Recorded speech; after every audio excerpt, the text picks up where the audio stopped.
지금 들어온 속보입니다. 서아프리카 가나 연안에서 또다시 해적들의 습격이 발생했습니다. 이번 주에만 세 번째 사건으로 어선 두 척과 화물선 한 척이 납치됐으며 선원 12명이 행방불명 상태입니다. 가나 해양경찰에 따르면 해적들은 점점 더 조직적이고 대담해지고 있다고 합니다. 지난 한 달간만 총 9건의 납치 사건이 발생했으며 현재 어민들과 선원들 사이에서는 공포감이 확산되고 있는 상황입니다. 가나 정부는 긴급 대책회의를 소집했으나 노후한 해군 장비와 부족한 순찰 능력으로 인해 효과적인 대응에 어려움을 겪고 있는 것으로 알려졌습니다. 한편 국제사회는 서아프리카 해적 문제의 심각성에 주목하기 시작했으며 여러 강대국들이 지원 방안을 검토 중인 것으로 전해집니다. 자세한 내용은 계속해서 전해드리겠습니다. 그 전에 잠깐 1초 만에 누를 수 있는 좋아요 버튼을 꼭 눌러주시면 영상 제작에 아주 큰 힘이 됩니다. 그럼 바로 사연 시작하겠습니다. 서아프리카 가나의 수도 아크라 해양부 회의실에는 긴장감이 팽팽했습니다. 벽면 대형 스크린에는 붉은 점들이 가나 연안을 따라 점점이 찍혀 있었죠. 지난 한 달간 발생한 해적 납치 사건들의 위치를 나타내는 것이었습니다. 이번 주에만 3건이 더 발생했습니다. 어선 2척과 화물선 1척이 납치당했고 선원 12명이 여전히 행방불명 상태죠. 보고관의 목소리가 회의실을 무겁게 눌렀습니다. 마이클 오세이 차관은 의자에 깊숙이 몸을 맡긴 채 스크린을 바라봤습니다. 45세의 그는 젊은 시절 해군 장교로 복무했던 경력 덕분에 이런 상황의 심각성을 누구보다 잘 알고 있었죠. 현재 우리 해군의 순찰 능력으로는 이 넓은 해역을 모두 커버하기 어려운 상황입니다. 장비도 부족하고 인력도. 보고가 이어지던 그 순간 마이클의 머릿속에 오래된 기억이 스며들기 시작했습니다. 20살 형 코피가 고기잡이를 나간 지 사흘째 되던 날 해안가에서 기다리던 15살 소년 마이클의 모습이 선명하게 떠올랐죠. 그때도 이런 회의실에서 어른들이 모여 똑같은 이야기를 나눴습니다. 해적들, 부족한 장비, 무력한 현실. 차관님? 차관님의 의견을 듣고 싶습니다. 장관의 부름에 마이클은 현실로 돌아왔습니다. 하지만 그의 마음속 깊은 곳에서는 30년 전 그날의 아픔이 다시 꿈틀거리고 있었죠. 형 코피는 결국 돌아오지 못했습니다. 해적들에게 납치된 지 열흘 만에 바다에서 시신으로 발견됐죠. 지금 우리에게 필요한 건 근본적인 해결책입니다. 마이클이 천천히 입을 열었습니다. 그의 목소리에는 개인적 상처와 국가적 책임감이 동시에 묻어났죠. 단순히 순찰을 늘리는 것만으로는 한계가 있습니다. 우리는 제대로 된 장비와 훈련된 인력이 필요해요. 그리고 무엇보다 마이클은 잠시 말을 멈추고 창밖 바다를 바라봤습니다. 더 이상 우리 국민들이 바다에서 목숨을 잃어서는 안 됩니다. 회의실은 잠시 조용해졌습니다. 모든 사람이 마이클의 진심 어린 목소리에서 무언가 특별한 의지를 감지했죠. 그것은 단순한 업무상 책임감을 넘어선 더 깊고 개인적인 동기에서 나온 결이었습니다. 마이클이 차관실로 돌아온 지 이틀 뒤 국제사회의 반응이 시작됐습니다. 가나의 해적 문제가 언론을 통해 알려지자 여러 강대국들이 앞다투어 지원 제안을 해왔죠. 하지만 그들의 제안서를 펼쳐볼 때마다 마이클의 얼굴은 점점 어두워졌습니다. 미국 대사관에서 온 첫 번째 제안서는 겉보기에 매우 매력적이었습니다. 최신형 구축함 1척과 해안 경비정 5대를 무상으로 제공하겠다는 내용이었죠. 하지만 조건이 있었습니다. 가나 서부 해안에 미군 기지를 설치할 수 있는 권리를 요구했습니다. 이건 지원이 아니라 거래군요. 마이클이 중얼거렸습니다. 서류를 넘기며 세부 조건들을 읽어보니 더욱 복잡했죠. 기지 사용권은 20년 갱신 옵션까지 포함되어 있었습니다. 중국의 제안은 달랐습니다. 초계함 2척과 헬리콥터 4대, 그리고 레이더 시설까지 포함된 패키지였죠. 하지만 역시 조건이 따랐습니다. 가나 북부 지역의 금 광산과 보크사이트 채굴권을 중국 기업에 우선 배정해달라는 요구였습니다. 이것도 마찬가지네요. 마이클은 한숨을 내쉬었습니다. 프랑스 대사관의 제안서는 더욱 노골적이었습니다. 과거 식민지 종주국으로서의 특별한 관계를 강조하며 가나의 해양 안보를 책임지겠다고 나섰죠. 대신 가나의 대외 정책에서 프랑스의 이익을 우선 고려해달라는 조건이 붙어 있었습니다. 다음 날 열린 긴급 강요회의는 예상대로 분열됐습니다. 경제부 장관은 중국 제안을 선호했죠. 우리에게 필요한 건 경제 발전입니다. 중국의 투자는 장기적으로 도움이 될 거예요. 반면 외무부 장관은 미국 제안에 기울었습니다. 서방 세계와의 관계를 고려해야 합니다. 미국과의 동맹은 우리에게 더 큰 안정을 가져다 줄 거죠. 마이클은 회의 내내 말없이 듣기만 했습니다. 각자의 논리가 있었지만 결국 모든 제안의 공통점은 명확했죠. 가나의 주권 일부를 포기하는 대가로 안보를 얻으라는 것이었습니다. 우리가 원하는 건 단순한 보호가 아닙니다. 마이클이 마침내 입을 열었습니다. 우리 스스로 우리 바다를 지킬 수 있는 능력이 필요해요. 하지만 이 모든 제안들은 우리를 더욱 의존적으로 만들 뿐입니다. 그날 밤 11시 마이클의 집 전화가 울렸습니다. 아내 아마는 이미 잠들어 있었고 마이클은 거실에서 혼자 해적 사건 관련 자료들을 검토하고 있었죠. 낯선 번호였지만 국제 전화임을 알 수 있었습니다. 여보세요, 마이클 오세이 차관님이십니까? 유창한 영어로 말하는 남성의 목소리였습니다. 정중하면서도 차분한 톤이었죠. 그렇습니다. 누구시죠? 안녕하십니까? 저는 한국 외교부의 김지연입니다. 늦은 시간에 연락드려 죄송합니다. 가나의 해적 문제에 관해 말씀드리고 싶은 일이 있어서요. 마이클은 한국이라는 단어에 잠시 당황했습니다. 미국, 중국, 프랑스의 제안은 예상했지만 한국은 전혀 생각하지 못했죠. 한국에서요? 무슨 일로? 차관님, 한국 정부에서 가나의 군함을 지원하고 싶습니다. 조건 없이 말이죠. 김지연의 말에 마이클은 잠시 말을 잃었습니다. 지난 사흘간 봤던 모든 제안서에는 복잡한 조건들이 빼곡히 적혀 있었는데 조건 없다니. 농담이시겠죠? 마이클의 목소리에는 냉소가 묻어났습니다. 세상에 공짜는 없습니다. 한국이 우리에게서 원하는 게 뭡니까? 차관님의 의심을 이해합니다. 김지연이 차분하게 대답했습니다. 하지만 저희는 정말로 조건을 요구하지 않습니다. 다만 한 가지 이유가 있다면 20년 전 우리가 받은 도움을 갚고 싶어서입니다. 20년 전이요? 2005년 코트디부아르 내전 때 한국 평화유지군이 파병됐습니다. 그때 가나 해군이 우리 군인들의 해상수송을 도와주셨죠. 위험한 상황에서도 기꺼이 협력해 주셨습니다. 마이클은 그 일을 기억했습니다. 당시 그는 해군 소령이었고 직접 그 작전에 참여했었죠. 하지만 그것이 이렇게 큰 보답으로 돌아올 줄은 전혀 예상하지 못했습니다. 그 일을 기억하고 계신다니 놀랍습니다. 하지만 그 정도 도움으로 군함을 준다는 건 차관님, 한국은 도움을 받으면 반드시 갚는 나라입니다. 아무리 오랜 시간이 걸려도 말이죠. 김지연의 목소리에는 진심이 묻어났습니다. 마이클은 여전히 믿기 어려웠지만 상대방의 진정성만큼은 느낄 수 있었죠. 김지연과의 통화 이후 마이클은 잠을 이룰 수 없었습니다. 새벽 5시까지 뒤척이다가 결국 일어나 컴퓨터 앞에 앉았죠. 한국의 해외 군사 지원 사례를 직접 조사해보기로 한 것입니다. 첫 번째로 찾은 자료는 필리핀 관련 기사였습니다. 2018년 필리핀이 남중국해 해적 문제로 어려움을 겪을 때 한국이 고속정 2대를 지원했다는 내용이었죠. 놀라운 점은 정말로 아무런 조건이 없었다는 것이었습니다. 마이클은 필리핀 해군 관계자의 인터뷰를 찾아 읽었습니다. 한국은 우리에게 어떤 대가도 요구하지 않았다. 심지어 10년간 무상 유지 보수까지 지원해주겠다고 했다. 처음에는 믿을 수 없었지만 약속을 모두 지켰다. 다음은 콜롬비아였습니다. 마약 밀매 조직과의 해상 전투를 위해 한국이 초계함과 헬리콥터를 지원한 사례였죠. 역시 조건부 지원이 아니었습니다. 콜롬비아 해군 참모총장의 말이 인상적이었습니다. 한국은 우리의 주권을 존중했다. 그들이 원한 것은 단지 우리가 성공하는 것뿐이었다. 페루 해군의 증언도 비슷했습니다. 한국 교관들이 와서 우리 장교들을 훈련시켜줬다. 기술만 가르친 게 아니라 군인으로서의 자세와 책임감까지 심어줬다. 돈을 받고 온 용병이 아니라 진짜 동료 같았다. 마이클이 가장 놀란 것은 방글라데시 사례였습니다. 방글라데시가 경제적 어려움으로 유지비를 지불하지 못하게 되자 한국은 지원을 중단하는 대신 무상으로 계속 도와줬다는 것이었죠.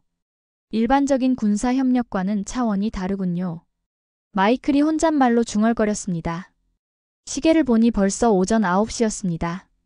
밤새 한국의 대외 군사 지원 정책을 조사한 결과 하나의 일관된 패턴을 발견할 수 있었죠. 한국은 군사 장비를 판매하는 것이 아니라 정말로 지원하고 있었습니다. 받는 나라의 주권을 침해하지 않았고 정치적 영향력 확대도 요구하지 않았죠. 심지어 지원받은 국가들이 나중에 다른 나라 장비를 구매하는 것도 막지 않았습니다. 마이클은 김지연에게 이메일을 보냈습니다. 더 자세한 이야기를 나누고 싶습니다. 언제 만날 수 있을까요? 답장은 2시간 후에 왔습니다. 내일 아크라에 도착하겠습니다. 한 달이 지난 어느 화창한 아침, 아크라 항구에 태극기를 단 한국 군함이 모습을 드러냈습니다. 항구 전체가 구경꾼들로 북적였죠. 가나 국민들에게는 생소한 광경이었습니다. 마이클은 부두에 서서 천천히 접근하는 군함을 바라봤습니다. 길이 120m의 호위함이었죠. 한국에서 10년간 현역으로 활동했던 함정이지만 상태는 완벽했습니다. 한국 해군이 한 달 동안 완전히 정비해서 보낸 것이었습니다. 인상적이지 않습니까? 옆에 선 김지연이 말했습니다. 그는 약속대로 한 달 전에 가나에 와서 모든 절차를 준비했죠. 정말 조건이 없는 건가요? 마이클이 다시 한번 확인했습니다. 아직도 완전히 믿기 어려웠죠. 네, 없습니다. 다만 승무원 훈련과 유지 보수는 저희가 계속 지원하겠습니다. 10년 동안 말이죠. 그 순간 대통령의 차량이 부두에 도착했습니다. 나나 아쿠포아도 대통령은 직접 함정 인수식에 참석하겠다고 했죠. 이례적인 일이었습니다. 인수식이 시작됐습니다. 한국 해군 함장이 정중하게 가나 해군에게 함정을 넘겨주는 의식이었죠. 그리고 가장 인상적인 순간이 찾아왔습니다. 이 함정의 이름을 우리 수도의 이름을 따서 아크라호라고 명명하겠습니다. 대통령의 선언에 항구에 모인 수천 명의 시민들이 환호성을 질렀습니다. 가나의 자부심이 그 이름 속에 담겨 있었죠. 마이클은 가슴이 뜨거워짐을 느꼈습니다. 단순히 외국에서 받은 군함이 아니라 가나의 이름을 달고 가나의 바다를 지킬 함정이 된 것입니다. 아크라호. 마이클이 조용히 중얼거렸습니다. 그 이름에는 형 코피와 바다에서 사라진 모든 가나 사람들의 기억이 담겨 있는 것 같았죠. 함정에는 한국 기술진 10명이 남아서 가나 승무원들을 훈련시키기로 했습니다. 그들은 급여도 받지 않고 순전히 자원봉사로 남은 것이었죠. 이제 진짜 시작입니다. 김지연이 마이클에게 말했습니다. 아크라호가 가나 바다의 평화를 지켜낼 것입니다. 마이클은 고개를 끄덕였습니다. 처음으로 희망을 품을 수 있을 것 같았죠. 아크라호 인수 일주일 후 김지연이 마이클을 해군 훈련장으로 초대했습니다. 가나 해군 장교들과 한국 교관들이 함께 훈련하는 모습을 보여주고 싶다는 것이었죠. 훈련장에 도착한 마이클은 놀라운 광경을 목격했습니다. 한국 교관들이 가나 장교들과 완전히 동등한 입장에서 함께 훈련하고 있었던 것입니다. 일반적인 군사 교육과는 전혀 달랐죠. 보통 외국 교관들은 가르치기만 합니다. 마이클이 김지연에게 말했습니다. 하지만 여기서는 함께 훈련받고 있군요. 한국의 군사 철학은 상명하복이 아닙니다. 서로를 믿고 지켜주는 것이죠. 실제로 모해 해상작전 훈련에서 한국 교관 중 한 명이 가나 장교의 지시를 받고 있었습니다. 계급이나 국적에 관계없이 그 순간 지휘관의 명령에 따르고 있었던 것입니다. 가장 인상 깊은 순간은 구조 훈련이었습니다. 바다에 빠진 동료를 구하는 시뮬레이션에서 한국 교관이 가나 장교를 구하고 가나 장교가 한국 교관을 구하는 장면이 연출됐죠. 서로의 생명을 맡기고 있는 모습이었습니다. 저희는 장비를 파는 게 아닙니다. 김지연이 조용히 말했습니다. 동료를 만드는 거죠. 진짜 힘은 장비가 아니라 사람에게서 나온다고 믿습니다. 훈련이 끝난 후 가나 장교 중 한 명이 마이클에게 다가왔습니다. 차관님, 이상합니다. 한국 교관들은 우리를 가르치려 들지 않아요. 대신 함께 배우자고 합니다. 우리가 틀려도 비난하지 않고 다시 해보자고 격려해주죠. 또 다른 장교가 덧붙였습니다. 처음에는 어색했는데 이제는 정말 동료 같은 느낌입니다. 이들과 함께라면 어떤 바다든 나갈 수 있을 것 같아요. 마이클은 깊은 감동을 받았습니다. 한국이 가나에게 준 것은 단순한 군함이 아니었죠. 신뢰와 동료애, 그리고 함께 싸울 수 있다는 자신감이었습니다. 저녁 식사 자리에서 한국 교관 중 한 명이 마이클에게 말했습니다. 차관님, 한국도 예전에는 약한 나라였습니다. 하지만 혼자 힘으로는 강해질 수 없었어요. 다른 나라들의 도움과 신뢰가 있었기에 가능했죠. 이제는 우리가 그 신뢰를 나눌 차례입니다. 그날 밤 마이클은 오랜만에 깊은 잠에 들었습니다. 마음속 어딘가에서 새로운 확신이 자라나고 있었죠. 아크라호가 실전에 투입된 것은 훈련 시작 2달 후였습니다. 가나 서부 해안에 해적선 8척이 동시에 나타났다는 긴급 보고가 들어온 것이죠. 지금까지 경험한 것 중 가장 대규모 공격이었습니다. 차관님, 아크라호 출동 명령을 내리겠습니다. 해군 참모총장이 마이클에게 보고했습니다. 하지만 마이클은 다른 결정을 내렸습니다. 제가 직접 승선하겠습니다. 차관님, 너무 위험합니다. 정부 고위직이 직접. 아닙니다. 마이클이 단호하게 말했습니다. 이 함정은 우리 국민의 희망입니다. 그 희망의 첫 항해에 제가 함께해야 합니다. 2시간 후 마이클은 아크라호의 함교에 서 있었습니다. 가나 승무원들과 한국 교관들이 완벽한 호흡으로 함정을 운용하고 있었죠. 레이더에는 해적선들의 위치가 선명하게 잡혔습니다. 목표까지 거리 10km, 인질로 잡힌 어선 3척 확인했습니다. 항해사가 보고했습니다. 마이클은 긴장했지만 동시에 이상한 평정심을 느꼈습니다. 30년 전 형을 잃었던 그 바다에서 이제는 다른 가족들을 구하러 나선 것입니다. 한국 교관님들 준비됐습니까? 가나 함장이 물었습니다. 네, 언제든지 가능합니다. 한국 무기체계 전문가가 대답했습니다. 그의 목소리에는 가나 승무원들과 다를 바 없는 긴장과 의지가 담겨 있었죠. 작전이 시작됐습니다. 아크라호는 해적선들 사이로 과감하게 진입했습니다. 한국제 함포와 미사일 시스템이 정확하게 해적선들을 무력화시켰죠. 동시에 특수부대가 인질선에 투입돼 선원들을 구출했습니다. 4시간에 걸친 작전 끝에 모든 인질이 무사히 구조됐습니다. 해적들은 체포되거나 도주했고 가나 바다에는 평화가 찾아왔죠. 부둣가로 돌아온 아크라호를 수백 명의 가족들이 기다리고 있었습니다. 구출된 선원들이 가족들과 눈물로 재회하는 모습을 보며 마이클은 깊은 감정에 휩싸였습니다. 형을 지키진 못했지만 마이클이 조용히 중얼거렸습니다. 다른 가족들은 반드시 지켜내겠습니다. 그것은 자기 자신에게 하는 약속이었습니다. 아크라호의 첫 작전 성공 소식은 전 세계로 퍼져나갔습니다. 세계 각국 언론들이 앞다투어 이 이야기를 보도했죠.